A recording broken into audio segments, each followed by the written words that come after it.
Hmm. Na orange chicken.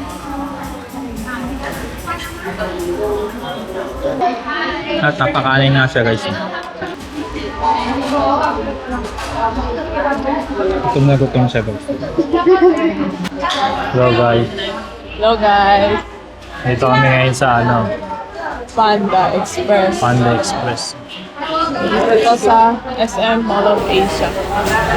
So, first time namin ngayon guys, no? Order kami ng orange chicken, yung pinakasikat nila sa buong mundo. Tapos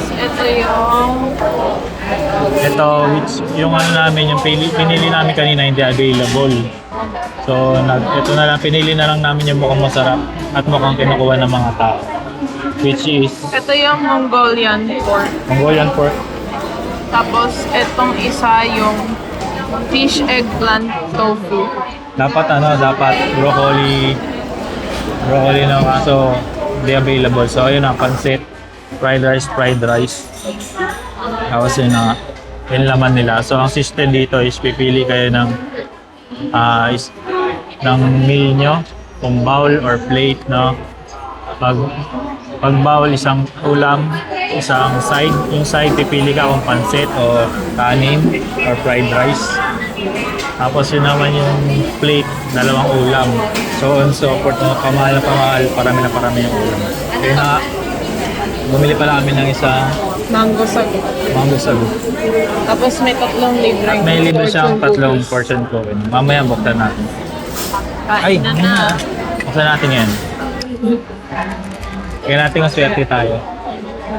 Halatang kumain na siya guys, no? Kasaya.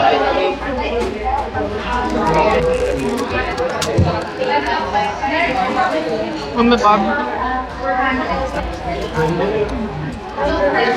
Oo, nakasaula sa akin is the sky is the limit. The sky is the limit.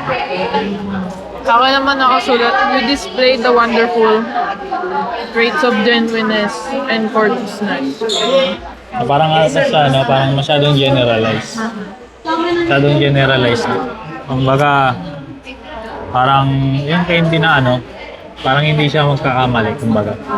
Tikman natin yung fortune cookie. Sakam. Tapos andyan yung papel, yan doon. Naku.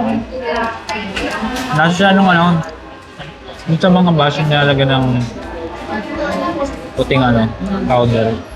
Hanap na. Ha?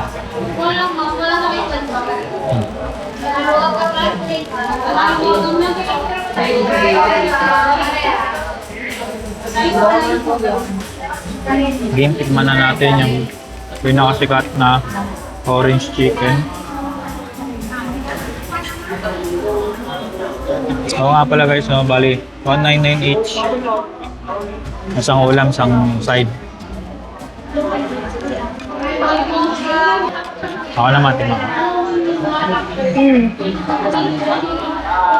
Overall talks, hindi naman siya maanghang. Pampalasa lang siya. Pag doon nakalagay, doon na maanghang siya. Hindi naman. Baga pampalasa lang na yun. May onting touch siya ng lemon glaze. Pero malambot naman yung manok. Kasi hindi siya crispy na hindi tulad dun sa iba. Walang siyang pinakuluan ng manok. Or dahil siguro na-stuck na siya doon. The next is Mongolian pork. Mas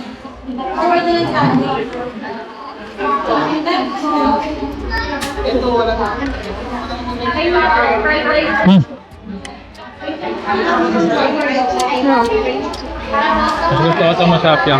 Light lang siya. Medyo salty na onion.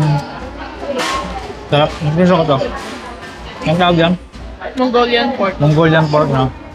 At last yung fish natin na yung fish tofu. Fish eggplant tofu, tsaka yung chow mein. Ito yung mismong fish.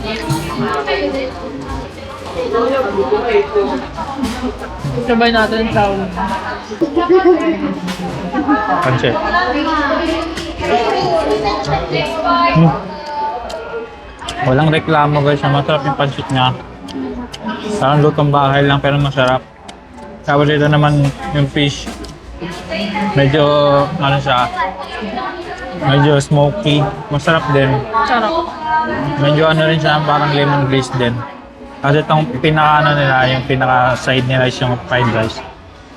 In fairness usually hindi ako mahilig sa tofu pero ito gusto ko. Pero hindi yan tofu yung kinain natin, be. Pero Ito yung tofu. eggplant tofu. Fish yung kinain mo. Okay. Ano masabi mo sa tofu? Sarap. Kasi mayroong sauce na. Hindi maasim yung tofu, no? High quality yung tofu. So far, wala naman tayong reklamo, no? Top naman lahat. Especially yung fried rice nila. Sakto lang yung alat. Marami siyang laman, no? May mga carrots, fish, itlog. Kaya na nga, ayos. Dito, ang rate namin sa Panda Express na. Okay naman, no? Goods. Ayan, tikman natin na yan. Okay, sige guys, para overall.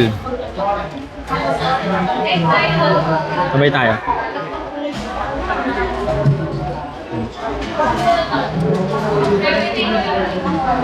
Sarap. Mango sago. Ang sagot talaga. Parang mango graham na light na hindi matamis. Okay naman, no? Parang gusto ko yun. Sarap. Sarap. Na may gatas siya. Sarap. Kaya na nga, no? Sarap dito, guys. Goods. Dito na kami nagpapaalam, no? Si Justin. Ako si Claire. Bye-bye.